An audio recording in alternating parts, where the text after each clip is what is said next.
الحمدللہ والصلاة والسلام علی رسول اللہ۔ توحید سیریز کا 19واں پارٹ، اختلاف میں مسلمان کیا کرے۔ اللہ تعالیٰ کا ارشاد گرامی ہے جس کا ترجمہ، اور اگر کسی بات میں تم میں اختلاف واقع ہو تو اگر اللہ اور روز آخرت پر ایمان رکھتے ہو تو اس میں اللہ اور اس کے رسول کے حکم کی طرف رجوع کرو، یہ بہت اچھی بات ہے اور اس کا انجام بھی اچھا ہے۔ اور ایک جگہ ارشاد ہے، ترجمہ، تم جس بات میں اختلاف کرتے ہو اس کا فیصلہ اللہ کی طرف سے ہوگا، یہی اللہ میرا پروردگار ہے۔ اللہ تعالیٰ نے اس کی سخت گرفت فرمائی ہے کہ بندہ اللہ تعالیٰ کے علاوہ کسی اور کو قانون ساز مانے۔ ارشاد باری تعالیٰ ہے، ترجمہ، کیا ان کے وہ شریک ہیں جنہوں نے ان کے لیے ایسا دین مقرر کیا ہے جس کا اللہ نے حکم نہیں دیا؟ لہٰذا جو شخص بھی اللہ تعالیٰ کی شریعت کے علاوہ کوئی دوسری شریعت قبول کرتا ہے وہ شرک کرتا ہے۔ عبادات میں جو عبادت اللہ اور اللہ کے رسول کی طرف سے مشروع نہیں وہ بدعت ہے، اور ہر بدعت گمراہی ہے۔ رسول اللہ صلی اللہ علیہ وسلم کا ارشاد ہے، اگر کوئی ہمارے اس معاملے دین میں ایسی نئی بات پیدا کرے گا جو اس میں سے نہ ہو تو وہ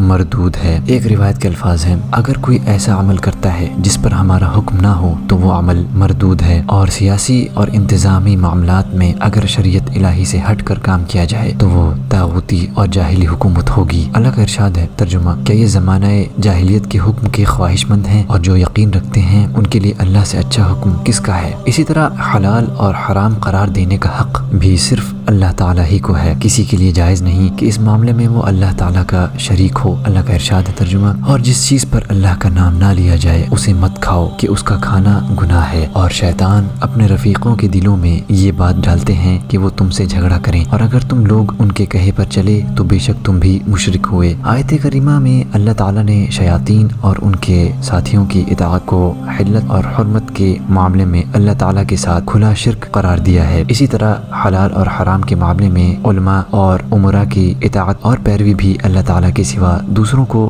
رب اور حاجت روا بنانے کے برابر ہے۔ اللہ کا ارشاد ہے، ترجمہ، انہوں نے اپنے علماء اور مشائخ اور مسیح ابن مریم کو اللہ کے سوا اللہ بنا لیا، حالانکہ ان کو یہ حکم دیا گیا تھا کہ اللہ واحد کے سوا کسی کی عبادت نہ کریں، اس کے سوا کوئی معبود نہیں اور ان لوگوں کے شریک مقرر کرنے سے پاک ہے۔ سیدنا عدی ابن حاتم رضی اللہ عنہ کی گزارش، بخاری شریف میں آیا ہے کہ اس آیت کریمہ کو آپ صلی اللہ علیہ وسلم نے حضرت عدی بن حاتم الطائی کے سامنے پڑھا تو حضرت عدی بن حاتم الطائی نے عرض کیا، اے اللہ کے رسول، ہم ان کی عبادت تو نہیں کرتے؟ تو آپ صلی اللہ علیہ وسلم نے فرمایا، کیا وہ جن حرام چیزوں کو حلال قرار دیتے ہیں ان کو حلال، اور جن حلال چیزوں کو وہ حرام قرار دیتے ہیں ان کو تم حرام نہیں سمجھتے؟ حضرت عدی نے عرض کیا، جی ہاں۔ تو آپ صلی اللہ علیہ وسلم نے فرمایا، یہی ان کی عبادت اور پرستش ہے۔ اس سے پتہ چلتا ہے کہ احکام الہی کو چھوڑ کر حرام اور حلال کے معاملے میں ان کی اطاعت اور پیروی کرنا دراصل ان کی عبادت کرنا ہے، جو اللہ تعالیٰ کے ساتھ کھلا شرک ہے۔ یہ شرک اکبر ہے